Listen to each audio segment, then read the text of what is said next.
Good morning, Desert Sands Educational Foundation community. We're here again. It is Thursday morning at 8:15. We're here with Morning Coffee with Chef Mary. How you doing, Chef Mary? Well, good morning, Mr. Webb. How are you? I'm we are fantastic. we are fine here, and as we call it, Sugarloaf Heights North, up on San Bernardino Avenue. The weather this morning was 39 degrees when I got up, so I put on the fireplace. Sun is out. I turned the camera around to see so you can see outdoors. I don't know if it's kind of bright out there yet, but we should have a whole ton of bluebirds flying. I mean, blue jays flying in because I just fed them. Oh, But very nice. the day is great, and fireplace is going, and things are good, actually. What else could you ask for, right? What else could you ask for? Oh my gosh, we've got our first comment already. Let's see here. Look at this. One of your friends, Mary. One of our close friends says, Tim "Good morning." Johnson. Oh my gosh, good morning. How are you? Yeah, very cool. Very cool. So, we got a special treat this morning. I posted that we're going to talk about weddings and Yeah. the weddings that we did with the culinary students. And, we did two weddings with our time together, separated over 3 years. Maybe you can go a little bit of detail about that. Well, we started out, I think our first wedding was orchestrated with another catering company, and they were going to do the prep in our kitchen and have the students do all the prep, which they did. And I'm trying to think if it was, under 200 people was her wedding? It was quite a few people. So we did a dual entree, and then we also had to make a soup that was a dual soup that was kind of tricky. But everything was prepped in the school, and the kids came in during their 2-hour block time, and then some of them came after school. And then we transported everything. I hate to interrupt you, Mary, but pretty cool. I've got a special guest for us. We have the bride from that wedding. We have Marcia Lindley, who's going to join us. I'm going to bring her on screen here, and we could talk a little bit more in detail with her. How you doing, Marcia? Okay. Good. Good morning, everybody. Good morning. Good morning. So what anniversary are you celebrating now? We'll be celebrating our 5th year coming up in November. Oh my gosh, it seemed like it was yesterday. Yes, it does. And Mary, you were just talking about food and so forth at our wedding. Why don't you go into a little bit more details? Well, we had the students prep everything in our kitchen. And what was your head count? About 200, Marcia? We had about 150. 150? So we were prepping like 175 chickens, and I can't remember what the second entree was on that plate. But I know that we had green beans, and we were blanching green beans for days, and doing the soups, and then setting up all the appetizers, and showing the kids how to tray pass, and doing all the things that they needed to do when we got there. And so it was really a fun event for us to learn to do something different. I'd really never done chicken and parchment paper. I usually have done salmon or some fish entree. But it was interesting to get down there and get everybody settled in, and then to see a wedding actually in progress. And the location was really, really pretty. And we had a great time. And Gavin, he was our chef that they kind of gave us at the last minute. They changed chefs for another event. So that was the first time I met Gavin, and he was just incredible. I don't know that we would have done it without him, quite frankly. Now, Marcia, I want to ask you a question. Where did you and James come up with the idea of hiring culinary students to do your wedding and so forth? Well, my husband, James, had been friends with you, Sean, for over 10 years. And Sean gave us the idea of using the children at in the culinary department. And we thought it'd be a wonderful idea to get them some experience, and just a great idea.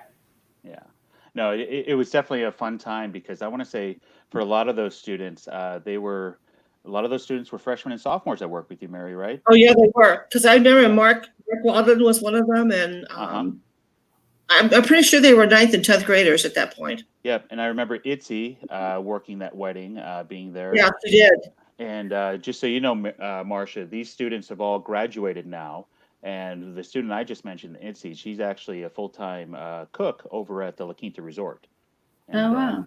Yeah, so it's pretty awesome. After we did that wedding, we had another wedding, didn't we, Mary? Yes, we did. We were getting really good at this. The first one was so successful, we jumped into another one. So, speaking of our second wedding, we have the groom from that wedding, Sean Abramowitz, and I'm going to bring him on screen here too. Hey, morning, how's Sean. it going? How you Good doing? Morning. Pretty good. How are you? Good. Welcome to Morning Coffee with Chef Mary. I've been watching every day. Well, not every day, but every week. Sorry. Maybe I've been watching replays. I love Chef Mary. Who doesn't? There we go. So, Mary, why don't you talk a little bit about Sean and Francine's wedding? Well, we were approached. I think Mr. Webb, you were instrumental in the approach to do their wedding and to set it up as a buffet. And John Miller was very generous to let us do it at his estate there in Indio. Is he in Indio? No, that's in La Quinta, right on the border there. Top La Quinta. Yeah, J&J Ranch. So we had done events there before, so we were pretty familiar with the setup. However, the little area that we had was a little confining, and we were really nervous about how the flow would go. But actually, it went quite well. So we had to do plated salads that we set up ahead of time, and their wedding went on time to schedule, which was great. And so did Marcia's wedding go on time, because a lot of times I've done weddings at a wedding company years ago, and a lot of times they don't go on time, and you've got food sitting in hot boxes. You've got people arriving late, but both those weddings went off like clockwork. And I want to say that's because of the direction of the kitchen. Yeah, that doesn't always work though. It's usually the direction of if the bride's on time, then everything else is on time. And so that worked out really well. And we were working in that little garage, but the kitchen that we were working at for Marcia's wedding, the stove didn't kind of work. Oh, really? So we were trying to figure out how to make it work, because a lot of things were in hot boxes. We couldn't see the dials. The dials didn't work. It was one of all these little punch things, and it was way low. And Gavin is in there, and he's going, we don't have enough room to put all this food in here. So we're doing that, and then the kids are, setting the soup up, putting that in the hot box. And poor Mark, normally you have a big sheet pan, and then there was a half sheet pan. So he pulls the sheet pan out thinking it's a full one. It's a half one, and all the soup goes right on his chest. And he looks at us like, oh my gosh. I'm like, listen, it's no big deal. We're going to keep on moving, just keep on moving. Because he was the tallest one to reach the top shelf. So that was our first trial at Marcia's wedding. We were like, oh, geez, here we go. And luckily there was only 5 or 6 bowls of soup. So the kids were tray passing hors d'oeuvres, and we were trying to explain to them what they were so that they could tell the guests what they were. And they kept coming back in going, I can't remember what's in this one. Does this have nuts? Does it have this? I said, if you don't know the answer, just say yes. Whatever they're allergic to, it is in it. So that was kind of the crazy thing. And then when we did Sean's wedding, every now and again the circuit breaker would flip, and we'd have no power. Oh, I wasn't aware of that. Neither was I. We'd be in there with the hot boxes, and all of a sudden the lights would be out. We're like, oh my gosh, what went on? And John came over with his partner, and they were so good about, there were so many things plugged in. So we finally got that set up, and then we had our line of kids all lined up, and then everybody came through the buffet line and getting everything cleaned up and put away. And they had a great time. I mean, it was fun. They got to eat really well, because that was the biggest thing, was when do we eat? You eat when it's over. Yeah, that's always the kid. The kids always wanted to eat. Definitely. Oh, yeah. But no one eats until the bride and groom eats. And sometimes we would have a vendor that would come up, and they would go, well, if we wait to the end, we get leftovers. You are not eating before the bride and groom. That's the end of that story. Off they would go. So Sean, what year are you on now? 3? 2 or 3? We just celebrated our 2-year anniversary, so we're working on a 3rd. It's funny because I still remember that day very vividly, and I'm from a very large family. I have 15 brothers and sisters, and so I think we had over close to 200 people at our wedding, and every single one of them talked to us after the wedding saying the food was the best part. And I'm like, what about me getting married? Like, it was great, but the food was the best part. So I have to say that I was so impressed, not just with the quality of food, and obviously I know there was amazing kids and going to the Black Hawk Showdowns with Sean Webb and being invited, but also with just the professionalism of the kids and how they were so attentive. It couldn't have run smoother, and it was a really great job. So thank you so much. Yeah, and I think Chef Oscar, he was our lead chef. Yes, he was amazing. He's a brilliant chef and cook, and the food that he puts out is just extraordinary. And his attention to detail, even no matter how small or how big the product is. And he led them through the entire thing, because we were searing off short ribs for like 250 pieces, and he stood by them the entire time and oversaw, made sure it was done right, made sure it was seared right, cut right, packaged up right. He's just a brilliant person to work with, as was Gavin. I mean, I think we were blessed at our school to have these incredible people to work with that came in and volunteered because they weren't paid. Right, and I'll share that, in the first wedding, we worked with New Leaf Catering and Scott Robertson, and we had some changes. We initially were working with Oscar, then Gavin showed up and so forth, and I know Marcia and James are good friends of Scott's too. So there was just a good combination. I'm friends with them, they were friends, and we kind of connected there. And then for Sean's wedding, I'll say that, Mary, I want to say that you and the students kind of took the reins, and then we kind of brought in Oscar to help out. Is that correct in me saying that? Yeah, we did. We pretty much set up the menu with Sean and Franny to see what they wanted, and we did a tasting, right? Didn't we do a tasting, Sean? And we did a tasting. That was one of the best lunches I've ever had at school. Thank you. Oh yeah. Took a little bit longer of a lunch break from work just to go eat. Well, Mr. Webb always lucked out, because if we were doing a tasting and we really wanted to have a third person or someone to keep the group talking while we were cooking, he always came down, but he was always on a diet.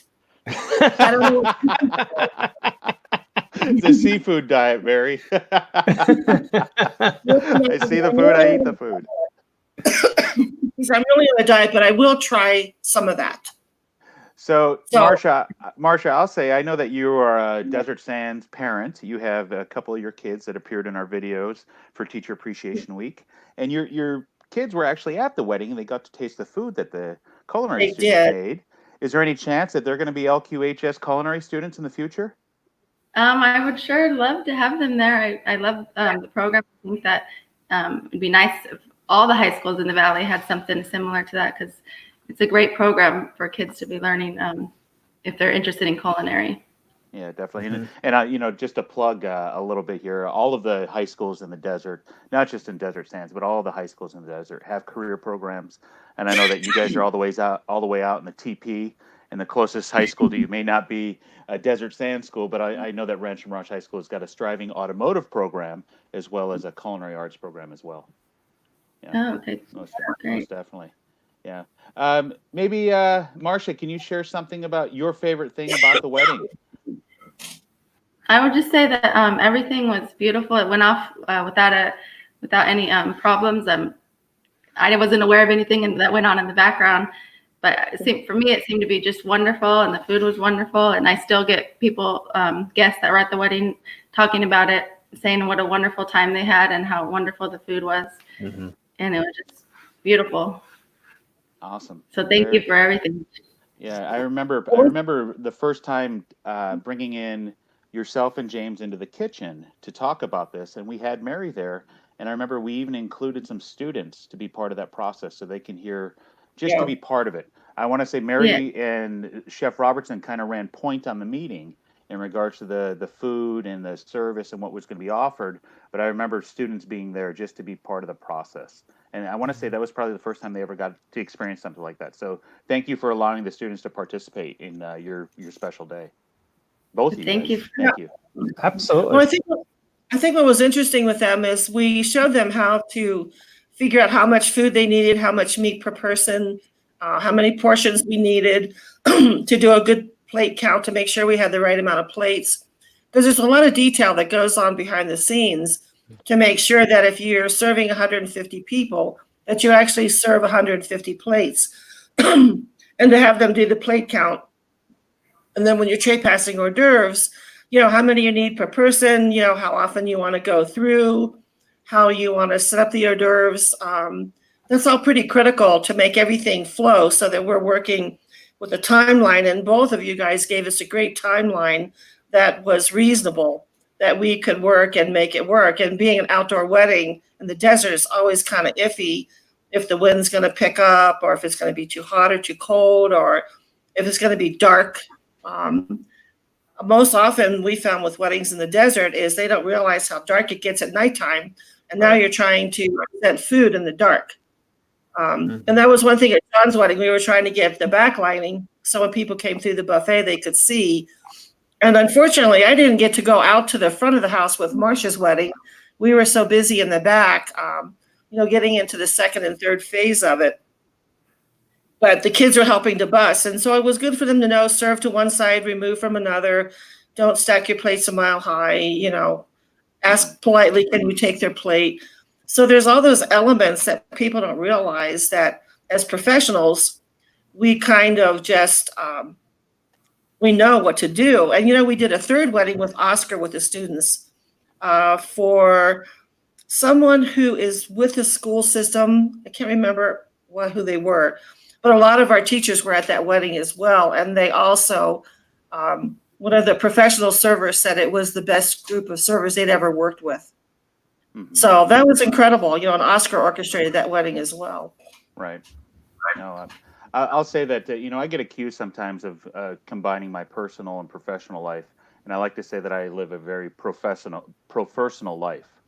That being said, I had the pleasure of being part of this as the planning. I had the pleasure of being part of this as overseeing it, as well as being a guest at both of your guys' weddings. And I thought it was just absolutely fantastic. And as well as my wife's photo booth company got to be there too. Mm-hmm. So it was really cool to capture that. And I've got some scandalous photos of both of you guys that someday I'll release on the social media.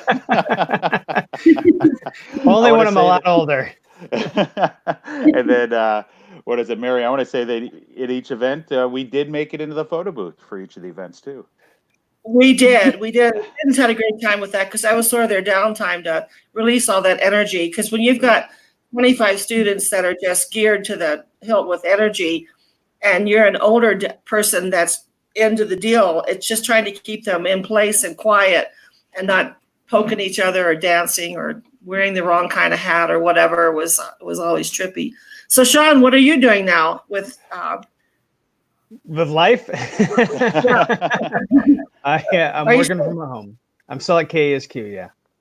So I'm working from home, and we're just hanging in there. So as you can see, things have changed drastically for everybody about doing these webinars, using Zoom, StreamYard. So this is really cool to connect with you in the current situation that we're currently in. But yeah, that's what I'm doing. Still working at KESQ, still doing the theater company thing, and hanging in there. Excellent. What's Franny up to? So she works for Beaumont Unified, and she's currently busy, trying to work with kids and talk about the graduation and figure out how to help out these kids, meal services. So, the school districts, really it's healthcare workers and teachers are definitely the frontline workers right now because they're doing so much. But needless to say, she's busy as well, going in and out depending on when she's needed and where she's needed. Yeah. And Marcia, why don't you tell us a little bit about what's going on with you, Marcia? Sorry about that, Mary. Yeah. Right now, I work for Palm Springs Unified as a paraeducator in the special ed department. Okay. Currently, I'm out of work. So I've been with my two children doing the distance learning, and we're doing the best we can with it, and they enjoy it. They also enjoy being home, and thankfully we have a swimming pool, so they've been swimming a lot every day and getting some energy out that way. It's jealous. Funny. My friends that have children are all saying that they feel waterlogged if they have a pool because their kids are just in the pool nonstop with them during these times and so forth, to the point where they have PE class out in the pool every day. Yeah. Yard time. Exactly. Someone sent me this little thing the other day. It was one of those little posty things, and it says, I'm now going to teach a vocational class to my children to be a bartender. I thought Experiential life skills, Mary. You and I have talked about it. It's all about that. Another thing, exactly. my son Bryce, he learned how to do is set up his own Zoom meeting. So I don't have to put the password in anymore. So I figure that's life skills, right? Yeah, of course. You know what? He may be taking a lot more Zoom meetings in the future. How old is Bryce? 7. 7. Wow. Okay. Well, I know that you had him helping out James with a little game that we were all playing the other night too. So thank you, Bryce, for doing that. So how is Teddy going to handle the graduation with your students over there? It's as far as I know, they're still trying to work things out. So I haven't been able to work details, even though that sometimes we're both working at home. You know, I'm logged into the computer and I'm doing like 7 Zoom calls or some kind of webinar throughout the day and talking with my team, and she's doing the same thing. So when we're done with work, which is usually around like 7 or 8 o'clock at night, we usually stop. We don't talk about work. We just sit, we relax. There's so much going on. Let's just be together. So I have no idea. Mary, one of the things they're doing down here at KESQ is awesome. On May 22nd, they're going to have an online graduation on live television for an hour, and they're featuring all of the district's high schools of the desert, right? Of all the desert, Sean? All the desert, yeah. Yep, and they're going to have speakers from each of the schools. They have got the superintendents involved. They've got student speakers. I believe they've got the principals involved, and they're all participating with it. So it's pretty amazing. Yeah, it's really cool. I saw that Caesar at Indio posted yesterday that they passed out caps and gowns, and they were out there for 3.5 hours with cars of kids picking up stuff. Yeah, so I was actually there for about 30 minutes, and then I went over to Shadow Hills. So each of those high schools, Indio had like 405 graduating seniors, and Shadow Hills had about 465, and they got all of their caps and gowns out. It was fantastic. So the city of Indio, they obviously have those 2 high schools there, and Indio Police were right there to help and assist the whole time, because you bring 600 cars to any one area to pick up something, there's going to be traffic. And they were just great partners of ours, and they just assisted. Tonight, they're distributing caps and gowns for Palm Desert and La Quinta from 4:30 to 7:30. I actually just sent that information over to Rebecca hopefully she can cover it on the news, Sean. Hint, hint, hint. Maybe we can get. I don't handle the news. But no, it's been a great experience for the seniors to be able to see their teachers. One of the things they did at both Indio and Shadow Hills last night is they had almost like as if you're in line to go to the movies or an amusement park, right? They had stanchions, but they used the parking lot, and they had the staff members socially distanced throughout the parking lot so they could see each of the seniors and be able to give them a message, say hello to them. It was cool to see them taking like selfie sticks to take socially distant shots and so forth with their students. Some were in full cap and gown. Principal Lawson was in his cap and gown, and he's a big time Disney proponent, and he had his Mickey ears on his cap and everything. It was really, really special, and they partnered with Jostens, and Jostens just did a great job. That's awesome. Yeah. Well, we're trying to give them all the experiences. It'll definitely be a graduation to remember as they get older and whatever. Oh, yeah. Each of the high schools are planning a virtual right now. Then pushed them out a little bit further, with anticipation. We hope we can do something more than a virtual, but we're just all waiting for county guidelines. Yeah. Just all waiting. Yeah, and I think that's all you can do. And I think in reality, it sucks for everybody. I don't think the students, I want the students to know that, we understand their situation. And so, I think something is better than nothing. And I believe that, you guys are doing a great job, and you have a great school district. All of our school districts out here are phenomenal. Yeah. That's why we have stayed out here. That's why we have roots, because these schools are just so great, and it's, great teachers, great administrators. Yeah, definitely. Marsha, is there anything that maybe you want to say to the Facebook families that are watching right now in regards to what's going on? Just I know I kind of put you on the spot there. Sorry about that. I would just say hang in there. We're all in this together, and we'll get through this. It'll pass. Yeah, most definitely. So Mary, I got some special news for us. Starting next week, we have a second piece with this. We'll have our conversations like we're having here, and then after we wrap up with our guests, the second half of it, we're bringing on the mental health awareness employees and staff of the Desert Sands School District. Oh, perfect. And we're gonna feature all the different programs that we have and offer through Desert Sands.